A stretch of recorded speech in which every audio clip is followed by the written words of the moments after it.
Hello and welcome to the Quiet Riot, where we talk film, television, and media with an emphasis on old movies and nostalgic favorites.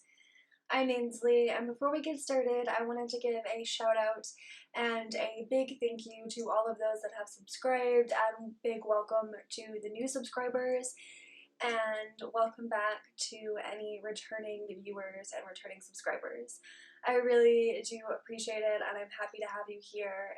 And if you have any suggestions, anything you would like to see on the channel, please feel free to comment in the comments of this video or on any community posts and let me know if there's anything you would like to see on the channel. I would love to hear from you. In today's video, we are discussing 1970s whodunit, The Last of Sheila, written by Anthony Perkins and Stephen Sondheim and directed by Herbert Ross. The film was released in 1973 and was filmed on location in the south of France. This was Joel Schumacher's turn at doing costumes, and this was the first time that he ever did it. Of course, now he is most well known as a director and producer who would go on to do The Lost Boys, which is another one of my personal favorite films. So there's that. It's always really cool to see the different things that people have done prior to their successes or the things that they continue to do throughout the industry. Very rarely will you ever find somebody who's just done one job, especially when they're coming up in the industry. The film's setting is in the Mediterranean. It spends the most of the time on a boat, but you do get to see them in France, and it was actually filmed in part in Nice, France, in Victorine Studios. There was a boat that they were first meaning to film on, and unfortunately it sank after a fire, and so they ended up filming on another boat, but were unable to film completely on the boat due to weather and just the difficulties of filming on a boat. So a lot of the interior that you see is from a studio, is from a set that is in a studio in France, while there are some scenes that were actually shot on the boat. And in knowing that, you can more so tell, but it's cool that they were able to do both of those and get some shots on the Mediterranean while also being able to make things easier on themselves by shooting in a studio. They ended up filming over a course of 4 months due to these various mishaps, including having to fire the first cinematographer. Apparently there were use of black gauze, and people back at the studio in the US didn't like the way it looked, so they ended up bringing in another cinematographer who was Gary Turpin. And everything ended up looking a lot better, and it definitely has a very 1970s style to it. I really love the look of it, and this film was really unique for its time outside anything that had been done as an adaptation of Agatha Christie, so it was cool to see this script that was very much done in the same way that a game is done, but was put into the script, and we get to play along throughout the whole thing even before the game starts for these characters. The film is actually based on a series of games that Anthony Perkins and Stephen Sondheim would make for their friends in New York, and director Herbert Ross had actually participated in some of these games. And him and his wife Nora Kay had actually participated in some of these games, and Ross said that some of the clues was spelled out by icing on a cake, which had been cut up into different pieces. The climax of one hunt was staged in the lobby of a seedy flophouse, where participants heard a skipping LP record endlessly repeating the first line of the Harold Arlen Johnny Mercer standard, "One for my baby. It's 2:45, it's 2:45. The winning team eventually recognized the clue, 245, and immediately headed for room 245 of the hotel, where bottles of champagne awaited them. Richard Benjamin, who stars in this film as Tom Parkman, he attended a party of theirs that took place on the streets of Manhattan. Sondheim later recalls, "The idea for the movie grew out of the 2 murder games I advised some time ago. One was for Phyllis Newman, the other for 4 couples just after I got out of college. A murder game? No, nobody gets murdered. With the 4 couples, I told each person to think of a way to kill one of the others over the weekend we would be spending together in the country. Then we passed out envelopes, and instead one was an X. That person was the only one who was to carry out his plan. The others were to spend the time avoiding being murdered. Director Herb Ross made the film for his own production company, and it was distributed by Warner Bros. Ross said, "If you have a group of people on a ship, the ship becomes a metaphor for existence. You can't help it. It's not a symbol one strives for, but it does happen. It's not a picture about film people, it's about people. I'll tell you what this picture is about. It's about civilization and barbarianism. You cannot make up for the absence of civilization." It appears as if the majority of the actors in this film did get along, though there is a few things that have been said over the years, especially when this film had first came out. Apparently, there were complaints about director Herb Ross from Raquel Welch, who threatened to sue the director for assault and battery after an apparent incident in her dressing room. Welch left to London and returned back to finish the film. The studio gave her a bodyguard once she returned, but they later supported Ross and criticized her public utterances. Mason told the newspaper at the time that Welch was the most selfish, ill-mannered, inconsiderate actress that I've ever had the pleasure to work with. And in the commentary that I listened to, Benjamin Cannon and Welch are the ones that are being recorded, and they're talking about the film, and it appears that everyone had a really fun time. They spent 4 months in France, they had some downtime while they were there, they seemed to get along, so I don't know if all of this occurred throughout the entire filming, or if things begin to happen more toward the end, or if it started difficult and then it just got a lot better. And of course, when you're talking about maybe James Mason or Herbert Ross, who are no longer here at the time of the recording of the commentary, they didn't really want to say anything to mess with their names, but Welch seemed to have good things to say about the film, as did Cannon and Benjamin. So from just that point of view, it seems that for the most part it was a pretty good time filming. There were probably just some stresses that happened as they were filming away from where they're from. There were different things that happened that made things a lot more difficult, but it seems that Benjamin specifically was saying how lucky they were to be able to experience this, as did Cannon and even Welch herself, and that of course this was going to be a much more stressful experience for Ross and others who had money involved in this, and they've got to keep with budget and time and how to deal with all that, but for them themselves it was a really good experience. Dyan Cannon said of this film that it was seen to be shot continually throughout, so from one scene to the next, and they didn't do this through the whole filming, but they tried to do it as much as possible to make it easier, considering the fact that everything meant something, and they would also shoot something from one point of view and then have another shot so they could have it for later when everything is being revealed. And French filming hours, or at least at the time, but I believe if this is still a thing, is that they will film on set for 10 hours with a full buffet and no breaking for lunch. And they actually did this for the film during day shoots, but I think they said they did not actually do this during the night shoots.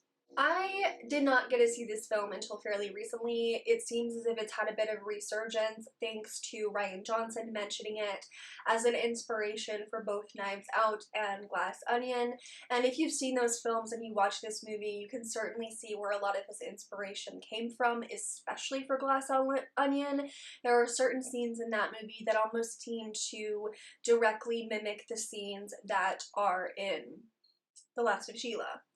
I really love The Last of Sheila. I love the cast and all their chemistry. I love the way things are set up.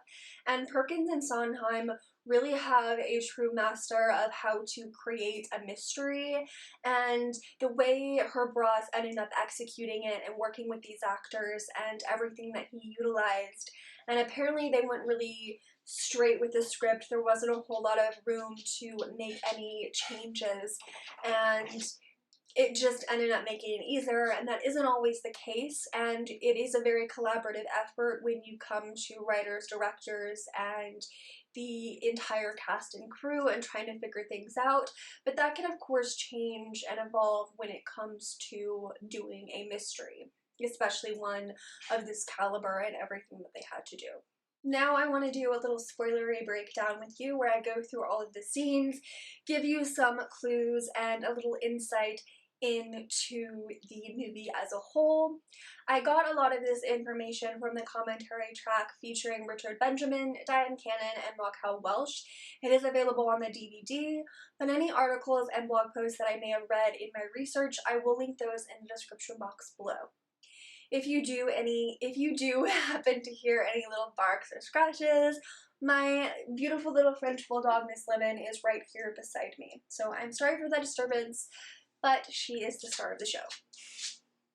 Sheila leaves a house party at her residence upset when she is hit by a reckless driver who gets out of the car to check on her, sees that she is dead, and then runs off. 1 year later, her husband Clinton Green invites 6 people to his boat in the Mediterranean off the coast of the south of France. Tom and Lee Parkman receive the invitation while at home. While Tom is in his office, his wife Lee brings him the invitation, and while she seems to know what is going on and guesses that yes, it is going to be one of his little parlor games, Tom ends up grabbing a script that he wants to have him produce, and it seems that Lee wants him to get something else to bring with him, and she seems to be someone who's very invested in his career and wants to see his success. I loved hearing the way they all talked about her and each other and just lifting each other up and lifting up the incredible, beautiful women who are in this movie. It was a wonderful thing to just hear them talk to each other and hear their friendship. I highly recommend listening to the commentary on this movie. Talent agent Christine is in the office when she receives a call inviting her to the festivities in the Mediterranean. Christine is actually inspired by talent agent Sue Mender, who was actually the agent representing Dyan Cannon at the time, and she called Dyan Cannon and wanted her to audition for the movie because she believed that she could really play her. And you really get to see her hamming up and just be this big ball of energy in this movie, and Dyan Cannon, as did everyone else, did an incredible job at her role. A lot of these characters are in fact inspired by real people or composites of real people, but for her, she's straight up Sue Mender. And she actually had to gain 30 pounds for this role to look a little more like her, but she looks freaking fantastic. Film director Philip Dexter is on the set directing children in the commercial when his wife calls him to tell him about the invitation. Now, it's important to look at all of these scenes and recognize that they are very important. Each scene means something, and that's one of the reasons I love watching mysteries so much, because I can watch it the first time, play along, and even if I miss certain things, I can watch it and it's like watching something anew. Film actress Alice Wood is being questioned by reporters at the airport with her husband/manager Anthony Wood. They're on their way to meet the boat. In this scene, you can actually spot 2 puppets that are that are seen twice more in the movie. While Tom and Lee are waiting for the boat, Clinton Green arrives in a car with Christine, Philip, Alice, and Anthony. And this scene is almost entirely recreated in Glass Onion, and it's one of those moments where you, having seen Glass Onion or having seen this one, can recognize straight away. They take a picture in front of the boat named Sheila before boarding the boat, and Clinton is very particular where everyone needs to be placed here, and he mentions later you don't even have to play the game if you're smart enough. And so everything said, done, seen, moments, all of it means something. Another reason I absolutely love a mystery, and I honestly think that every script and directing and cinematography choice should really work like a mystery, even if it isn't one. Christine goes to Tom and Lee's room to tell them about Clinton wanting to make a picture about the life and death of Sheila Green. Lee thinks it's weird, and Tom mentions that she's still a compulsion for him. Lee doesn't believe he ever really cared for her, and this seems to be a regular theme or a pretty big theme throughout the movie, who really cares about each other and who really loves each other. Clinton gives each a secret, and Tom crumbles his up but is told by Clinton that he must keep it. These scenes were shot throughout from one point of view and were then shot another way, so those scenes can be later used. I think I had already mentioned this earlier, but I just wanted to say it again here because you will have other memories from other people, and so you get to see not only how we're meant to see it, as if it's being set up by the killer or the other people involved, or how they expect it to be seen. You get to see how it actually goes down, or how things are viewed from another point of view. They're in town looking for the place their key is for. Tom is the first one to arrive at the hotel, and he ends up spotting the picture and the shoplifter of Philip Dexter on the screen, and this means that he is the one that has the shoplifter card, and Lee is the next one to arrive. I really liked this whole sequence, and they actually shot it on the streets in France, which is really cool. There's a lot of really great and funny moments full of levity, which is another reason I love this movie. I'm really into, no matter what the big genre that it exists in and the themes going on, I really love to have that levity, and it can be difficult to do that when you're discussing very various subjects that are a lot darker, but it's done very well here. Alice is having an affair with one of the others, but he is not shown while they are talking, and they all arrive back to the boat when Tom and Lee are in their room, and then Alice and the man meet on the top of the deck of the boat. They share a cigarette, and she gives him her card that says, "I am a homosexual," knowing that it is his secret. She thinks the shoplifter card is hers. Alice goes back into her room, and it is revealed there that Clint is listening in on the rooms, and this is the second time that we see the puppets, so we know those puppets are going to come up later at a certain point. Lee and Philip have a conversation. They've known each other since Lee was a kid, and he knew her father. It mentions them being at the same parties, and here Lee is drinking bourbon. She is worried about Clinton not doing the movie. Tom is making himself a drink when he overhears his conversation between them, and he enters doing an impression of Clinton. This is also an important clue, and actually they ended up looping Clinton's voice, or James Cockburn's voice, over Richard Benjamin's to do that scene. Later, Tom gives Lee a sleeping pill to help her sleep. Tom goes to talk to Clint, who is involved with Christine, and the next day, Anthony is talking to Clint Green, who is golfing while the girls are on deck, and they overhear this conversation. Alice then tries to talk to Clint about the way Anthony handled everything.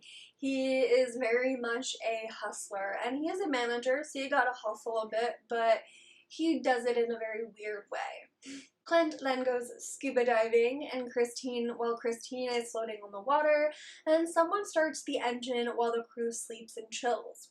Christine is pulled underwater, nearly drowning. She is then saved by a member of the crew and pulled onto the boat by Tom. Cannon was very nervous to do this scene. Obviously, all she could think about is, she's in the water, what if it really gets turned on, what if something really happens, and I would probably be the same way in this situation. Christine says, and in one of my favorite scenes, moments, pieces of dialogue in this movie, Christine says, "Get me a glass of water and a couple of lesbians." For the scene, Cannon had to end up looping the dialogue, and it was very difficult for her to do so because it's a very chaotic, energetic scene, and looping is a lot easier in scenes where everything is not so chaotic, when there's not as much emotion in the words and in the way the person speaks. Tom starts playing detective as he talks with Philip about the engine being turned on. Clint later leaves the boat before then returning to give them clues. While Tom is showering, someone finds the card of his that says, "You are a hit-and-run killer." We do not see this. They find it as it is over his passport, and oddly enough, this is a very important clue. Do you know what it is? Yes, it's not crumpled up. Clinton is in the monastery preparing, as everyone else is preparing to arrive to the monastery in France where the game is being held.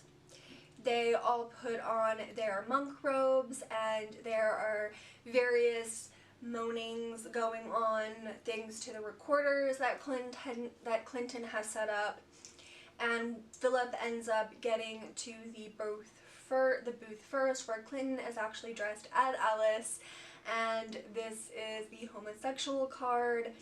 They have a bit of a conversation before Tom ends up going in there, where they have a conversation, and Christine ends up finding him next, but something is off, and when she leaves, someone else enters, but we don't see their face as the audience, and of course something ensues here, but we don't quite know yet, as Alice arrives and a card saying the game is over is put underneath the door, but of course this goes against the rules of the game.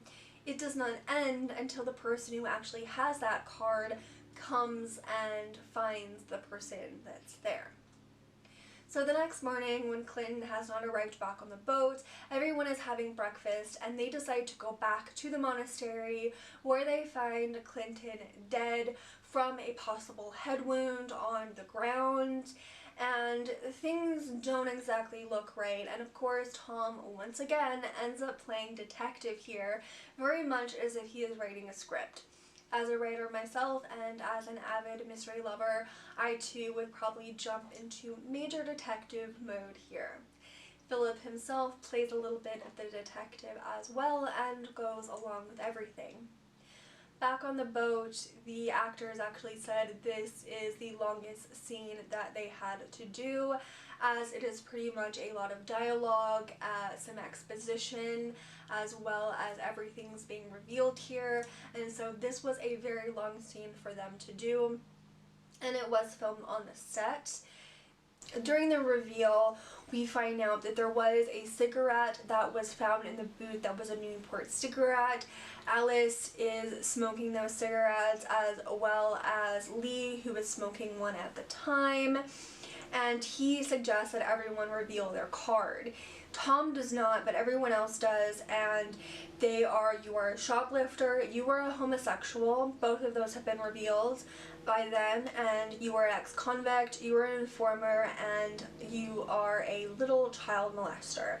And Tom has not revealed his yet at this time. They each end up saying who they are, with Alice once again revealing to everyone this time that she was a shoplifter, and that she shoplifted before she had her big break by shoplifting a coat. And Tom reveals himself to be a homosexual who had a liaison with Clinton years back. And remember, at this time, homosexual was used more as an umbrella term and not simply as just, oh, you were a gay man or gay woman. Christine reveals herself to be an informer who snitched on people during the Red Scare in order to get a job as an agent. She then says that she gets those people work now. While this character is based on Sue, she was not an informant during the Red Scare, though she was a secretary before becoming a powerful agent. Anthony reveals himself to be an ex-convict who went to prison twice for assault, and Philip is a little child molester, though he doesn't really say that he is. He goes through some little jokes, and to me that's not necessarily dealt with. A lot's going on, so that was just a bit of a weird one to put in there, because everything else doesn't seem as major as that one. Lee is then revealed to be the hit-and-run driver. But what we don't really know at this point, but what we may suspect, is that in fact the hit-and-run driver card does not have anything to do with this game. It was made up, and that the card that she actually meant to have was alcoholic, because Lee was an alcoholic, and this was mentioned at different times before, including her having gone to AA a couple times. Tom tries to stop everything, but Lee reveals that she is the one that hit Sheila. She also tells him the events of the night before. She confronted him, then she hits him while he is still inside the booth. After that, he falls out of the booth, and she ends up setting everything to look like an accident. And she believes that she is really the one who kills him. She leaves the party, stating that she would like to make a clean exit. She doesn't want anyone to worry about her.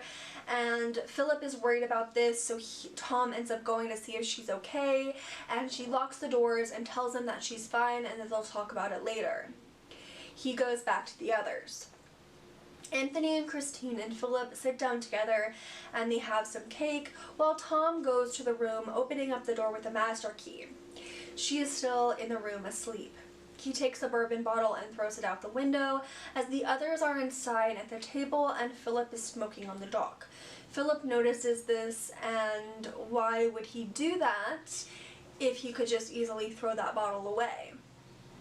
As Tom sleeps, Philip sits down, twirling the cigarette found in the booth. He goes to Lee's room. She is not there. He then goes looking for her and tells Tom. Philip finds her in Clinton's bathroom, having died by an apparent suicide. This scene is pretty gruesome, so while they're looking for them, because she looks all blue and it's just, ugh. The next day, her body is taken away. Everyone leaves the boat except Philip, who stays behind. It is then revealed that Alice and Tom are the ones that are having an affair, but Alice does not want to continue the affair since he is now free. And yes, she does know she's a horrible person for this. Out on a walk, Tom sees lights going on and off on the boat. When he gets on the boat, Philip is running an experiment with the cigarettes. The two talk it over as Philip begins to unearth everything. Tom then leaves and he is looking for something at the moment. We then see Tom going around and locking the doors. When Tom saw Alice's card, he crafted a plan. He made a new card with a hit-and-run driver and left it so Lee could find it. Before Lee came into the monastery, Tom killed Lincoln with a missing ice pick. Lee really believed that she killed him, and Tom changed the scene that was set up by Lee that did in fact make it look like an accident to make it look like a murder. Later, when they were talking and trying to figure it all out, Tom put sleeping pills into the bourbon as she was the only one that actually drinks it. After finding him in their room unconscious from the sleeping pills, he threw out the bottle to cover the evidence and took her to Clinton's bath where he cut her wrist to make it look like a suicide. Philip recognizes that the hit-and-run killer card is the only one that doesn't make a lot of sense because while everything features a letter that ends up spelling out Sheila, hit-and-run doesn't. Hit-and-run doesn't. And he figured this out while he was talking to Tom, but he begins figuring and putting more pieces together while Tom is not there. Like the fact that the hit-and-run card was not crumpled up where his real card, the alcoholic card, was. And we see that Tom threw the cigarette into the booth to distract Clinton while he stabbed him. And it is said that Lee's cigarette is probably still there, and she thought that that cigarette might have been hers and was left behind, and she just didn't realize it. Tom shows him the puppets after having a conversation that he's going to use to strangle him. And he doesn't have any gloves, so that is why he has his puppets, and this is the third time that we are seeing them. Now, I think this was a great way to add a little levity in this scene as things kind of unfold in this mystery. There are some really great funny moments because we know that everything is falling apart for him, but this is just a little cherry on top of a delicious cake full of chocolate icing and stuff. They end up getting into a tussle before Christine shows up with one of the crew members. She heard everything when she went to turn on the radio in Clinton's room, and instead of the radio, she hears them talking about everything and going over everything, believing it to be a script. Now, part of me thinks she has an inkling that it isn't about a script, that this is actually them two figuring everything out. Philip, during this moment, ends up blackmailing him, stating that the film they're going to make about Sheila is $5 million, which is what Tom inherits from Lee's estate, and that Philip is going to be doing rewrites where he wants an outsider to come in and write the original script, and so it's a bit of a little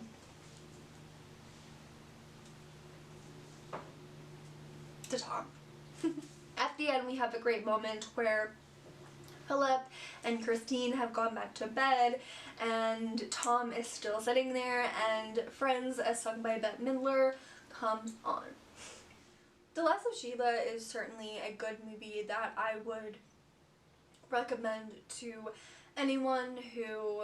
I would recommend it for anyone, but I would definitely recommend it for anybody who loves a good mystery, or anything that is done in a really great 70s style, anything that's made in the 1970s. It's a really fun time to see all of these actors who, you know, you have James Mason, who had by this time been around for a really long time, and he's a great actor, but then you have all of these other great actors who were so well casted in their role. You have Ian McShane, who looks so different. Like, if you know that's him, so you can tell it's him, but when I first saw him, I was definitely thrown a bit aback. He doesn't have his mustache, and I definitely see him as his character in Deadwood. And I know Raquel Welch, this was kind of the first role where she got to just wear clothes, and she definitely would have done some things differently, and I think that's pretty typical of anytime you watch yourself, and especially if it's years on, and thinking, oh, I would have maybe done a bit more and would have been less lax. But it worked really well for that character. I think it's a character who's in this relatively successful career, but she's maybe not being taken as seriously as she wants to, and Dyan Cannon's role is a very, robust and a center of attention, and has a lot to do and say, and Tom, the ever-present fly-on-the-wall writer type who also happens to be a murderer and an adulteress and just an all-around horrible being, is played so well by Richard Benjamin, who seems himself to be a really good man, who at the time of the commentary was like married for 40-something years to his wife and is still married to her to this day. And everyone very much seems to fit so well into their characters and slip so well into the character that they are, and it helps make the film so real and entertaining, even though everything is so elaborate. It very much is this elaborate mystery. And knowing, too, that it is inspired by games that both Anthony Perkins and Stephen Sondheim had really orchestrated for friends of theirs in Manhattan, and that Herb Ross, who is the director, and Richard Benjamin, who acted in the movie, had also got to participate in some of these and have told their stories of participating in it, definitely adds a realness to the movie. The movie stands on its own very much in a similar way that Clue does, where they both have their inspirations or something that they may be similar to outside of their own experience, but each has their own identity. Clue is very much its own identity, even though it's very much inspired by And Then There Were None. And The Last of Sheila is also a whodunit murder mystery, but it has very much its own identity, and it has a lot of Perkins and Sondheim in it, and it has a lot of other real people in it who are composites to create these characters, and it adds something very special to this movie. If you got to this point and you've never seen the movie before, I still highly recommend giving it a watch. Every watch that you do, you can find something different, and you can just have fun and play along with it, no matter if you know how the ending is going to come.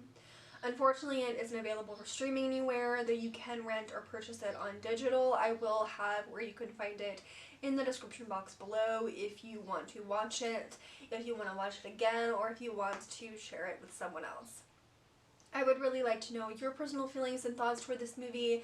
Let me know in the comments below. Also, let me know anything else you would like to hear on this channel. I really do enjoy talking about films that I love. Not so much films that I hate, but sometimes I know those can be fun too. So if you want to maybe know some of my thoughts and opinions on those, please let me know. I'd love to hear from you. I thoroughly recommend, if you have or if you ever find yourself the opportunity to listen to the commentary track for this movie, I do recommend it. I love the way that they talk about this movie. I love the things that they share, and I also just love the way they talk about each other. There's a lot of lifting each other up, and I love to see it. Thank you so much for Thank you so much for watching this video. I really hope that you enjoyed it. Let me know in the comments below and like if you did. And subscribe and ring that bell to be notified every single time I post if you haven't already. I will be posting as much as I can, at least once a week, and if I ever miss, I will definitely probably just be posting around the corner. Maybe got backed up a little bit, you never know. I try to be as consistent as possible, and again, if you have anything that you want to see on this channel, please let me know in the comments below. And you can find all information in the description box below. Thanks again, and I'll see you next time. Bye!